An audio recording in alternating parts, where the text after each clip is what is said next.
Okay, we're going to look at how to solve polynomial and rational inequalities. This is section 3.7 in the Stewart textbook. What I want to take a look at first actually is just to review how we would solve what we call a linear inequality. And here's an example of linear inequality, and you can tell it's linear mainly because the variable x in this case is only to the first power. There's no x squared terms in there, no x cubed terms. We're not dividing by x. And so if you think about this 3x minus 4, that's a linear function.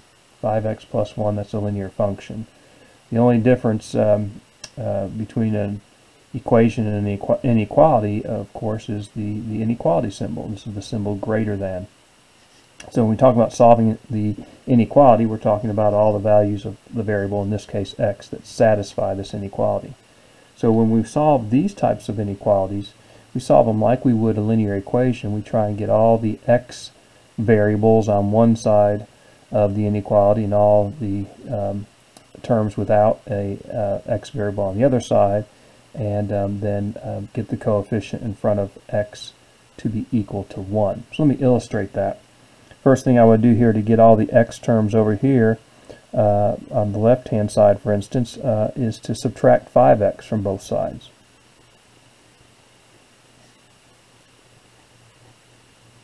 Okay. And when I do 3x minus 5x, that gives me negative 2x. I still have the negative 4 here. Negative 5 or 5x minus 5x is 0. Plus 1, so 0 plus 1 just leaves me 1. So all I've done is subtracted 5x from both sides. And of course that doesn't change the sign of the inequality. To continue to get the x terms all by themselves, I need to get rid of this, the subtraction of 4, this minus 4. I'm going to do that by adding 4 to both sides of the inequality. And then here I just get negative 2x. Negative 4 plus 4 is 0. 1 plus 4 is 5. And notice when I add or subtract things from both sides of the inequality, the direction of the inequality doesn't change. But I hope some of you remember what happens when I solve for x here. Of course, what am I going to do? I've got negative 2 times x. To get x by itself, I need to divide by negative 2 or multiply by negative 1/2. Either way, when you multiply or divide both sides of an inequality by a negative number, if you remember, the direction of the inequality has to change. And so if I divide both sides by negative 2, for instance, then this inequality is going to change, right? So the negative 2 divided by negative 2 is 1. I'm just left with x over here. 5 divided by negative 2 is a negative 5/2, or negative 2.5. And this is the solution. It's saying that the values of x that satisfy the original inequality are all values of x strictly less than negative 5/2 or negative 2.5. Don't forget that we can write this, and we would prefer to write this in interval notation. So the values of x that are less than negative 5/2, how would we write that? There's no left endpoint, if you remember. Everything less than negative 5/2, I have no left endpoint. And so I'm going to use parentheses, and remember the symbol minus infinity, indicating there's no left endpoint. The right endpoint is negative 5/2. Do we include that negative 5/2? Well, the inequality is strictly less than, so I do not include the negative 5/2, and of course then I'm going to use parentheses here.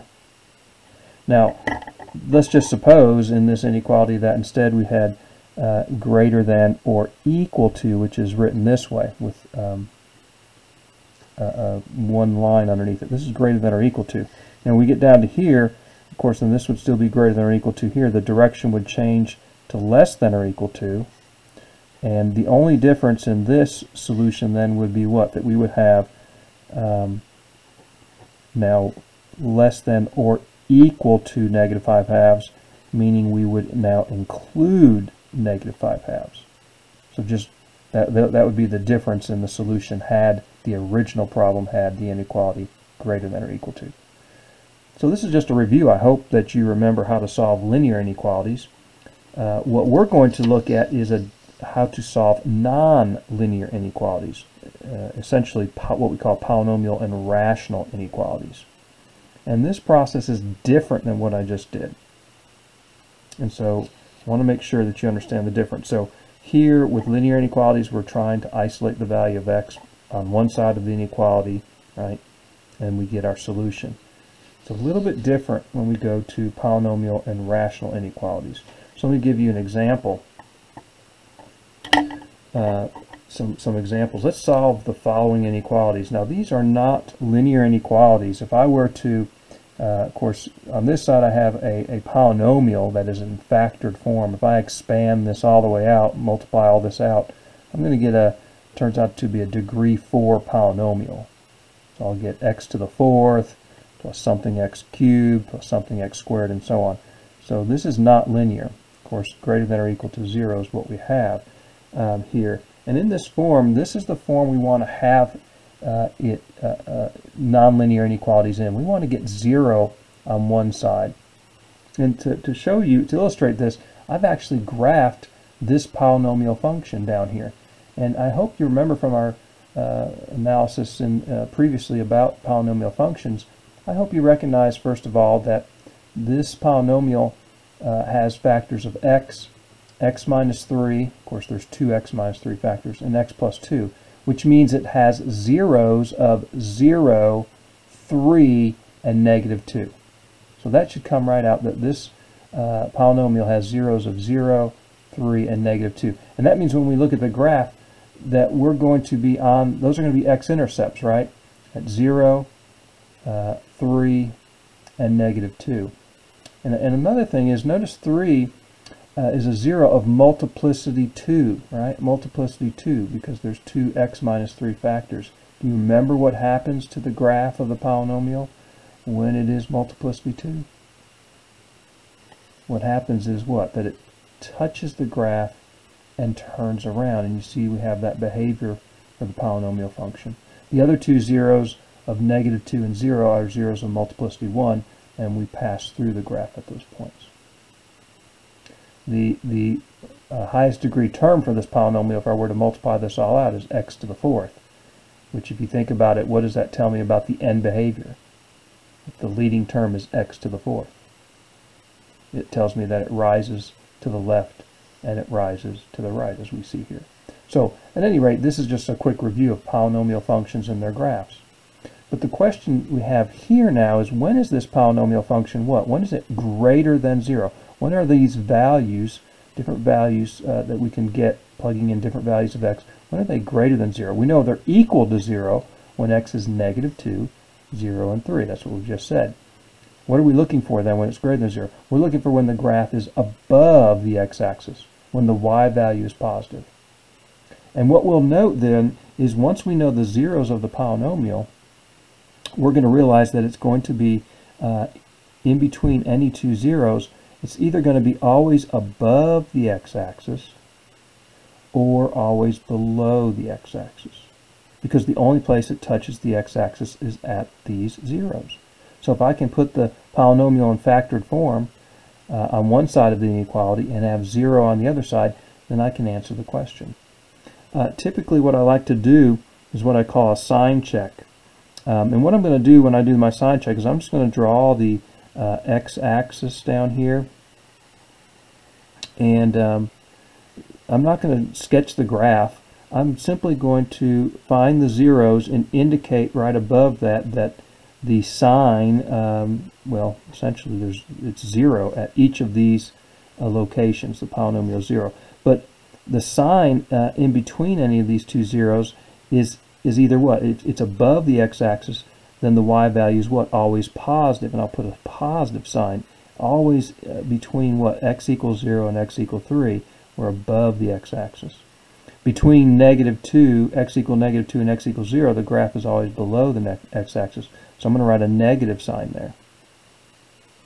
And for values less than negative 2, what happens? The graph is above the x-axis again. And what about for values greater than 3? We're above the x-axis. Okay. This is the way I like to do my sign check. Another way that we could do this is just with a table. and the textbook might do this. So for the interval from what, remember our graph continues forever in this direction. So from minus infinity up to -2, they'll say the sign of the polynomial is positive. From -2, from x equal -2 to x equals 0, it's negative. From 0 to 3, it's positive. And then again from 3 to infinity, it's positive. Okay, so that's all. So we're looking at all this.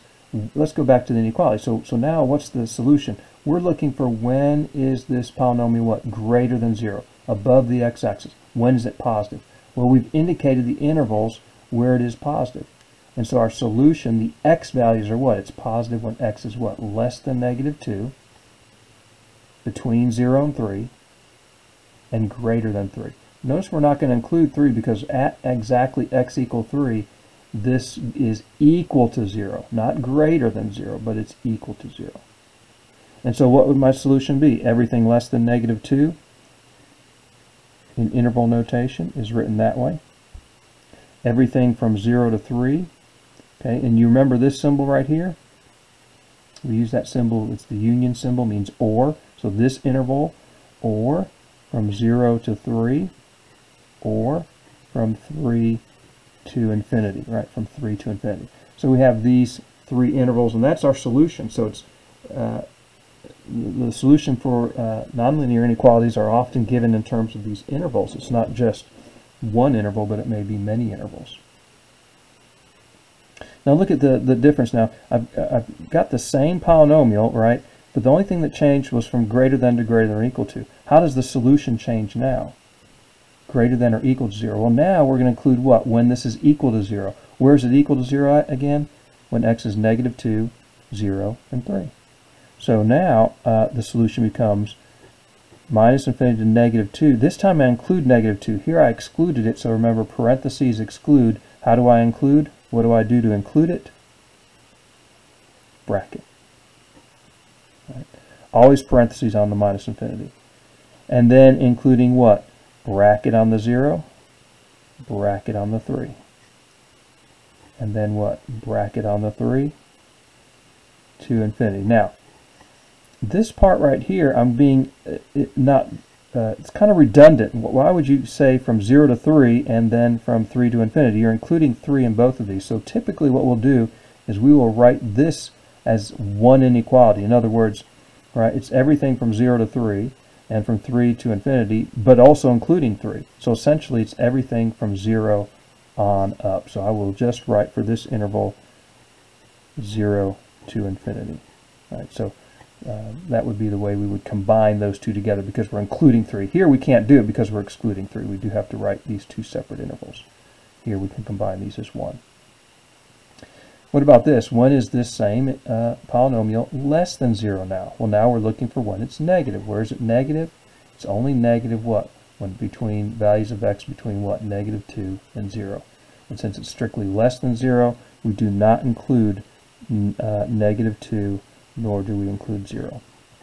So there is three different solutions for the inequalities. Notice in each of these cases, the same polynomial function is used in this case. The only thing that's changed is the inequality symbol. Right.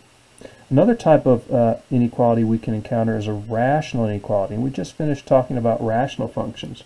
So what are some interesting things that rational functions have?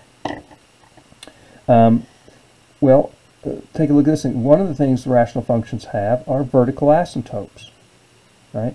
Notice that the denominator is 0 when x is either 3 or -3. Hope everyone can see that. So clearly those values are not in the domain of this expression. We can't divide by 0. But do you remember what's going on when we have a 0 in the denominator? For instance, if I plug in x equal -3, I get 0 in the denominator, and up top I get some non-zero number. What does that mean is going on? What's happening to the graph of this function when x is -3? Do you remember what we call that behavior? It's a vertical asymptote. There's a vertical asymptote at x equal -3. I'll just indicate that with a dashed line. And you can even see the behavior with the graph, right? As we approach -3 from below or from the negative side, the value of the function is blowing up towards, we say, positive infinity. As x approaches -3 from the positive side, we're going down to minus infinity. And then there's another vertical asymptote at x equal +3. Also, we see that what happens when x is -5? When x is -5, the top is 0. Of course, the bottom is not 0. 0 divided by anything is other than 0 is 0. And so -5 is a 0. In fact, we can see that 0 right here. Right? So if I'm doing a sign check for my rational function here, at -5, I'm going to put a 0. At -3 and 3, I like to put myself just the letter u. And that helps me remember that the function's undefined at -3 and 3. And it's real important in this case to realize that this rational function will not have, the solution rather to this inequality will not have -3 or 3 in the solution ever, because this expression is not even defined for those values. All right, so notice then in between and beyond these, the 0 and these two vertical asymptotes, the graph is either always below the x-axis or above the x-axis. Right. So notice for values less than -5, the graph is always slightly below the x-axis. Okay. You might also go back to our analysis of rational functions and realize that this function has a horizontal asymptote of y equals 0, because the degree of the top is 1, degree of the bottom is 2. We have a horizontal asymptote of y equals 0. So the graph of this function for values less than -5 will continue to be below the x-axis, but keep getting closer and closer to it. But it's always below, so I'm going to put a negative sign there. Between -5 and -3, where's the graph? Is it above or below the x-axis? The graph is above, so I'm going to put a plus sign there. Between -3 and 3, where's the graph always? It's always below the x-axis, so put a negative for this whole interval from here to here. For values greater than 3, the graph is again above the x-axis. So now we can write our solutions out here. When is this rational function greater than 0? So when is it above the x-axis? When is it positive? Well, we indicated that it's positive for values between -5 and -3. I'm not going to include -5 because it's strictly greater than 0, not equal. So between -5 and -3. Anywhere else where it is greater than 0? Yeah, over here, where it's greater than 3. When x is greater than 3, the graph is above the x-axis. So everywhere from 3 to infinity. So there would be the solution for this inequality. Now how would it change for this inequality? Notice the only difference between these two is I've changed from greater than to greater than or equal to. So now we're going to look for where it's positive, but also include what? Where it's equal to 0. So where is it equal to 0? When x is -5.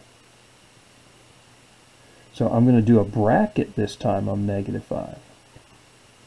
Up to -3, right? From -5 to -3, it's positive. Do I put a bracket on -3? Well, be careful. No, it's not 0 at -3. It's undefined, right? If I plug -3 into this expression, I'm going to divide by 0, which is undefined. So I can never include that. No, that's got to be parentheses. Same argument goes for 3. Do I include 3? No, it's undefined at 3. But everything greater than 3. So notice the only difference is from here to here is we just include -5 because that's the one place where it's equal to 0. What about where is it less than or equal to 0? Well, now we're looking for where it's negative, right? So it's negative for values less than -5. But we're also including when it is 0, right? Less than or equal to 0. So the solution will be -infinity up to -5, bracket on the -5. And then where else? It's negative what? Between -3 and +3. And I do not include those endpoints again because the function is undefined, has a vertical asymptote at those values. Okay. So that's just an introduction. I'm going to stop the video now, and then we're going to take a look at some more examples in the next video.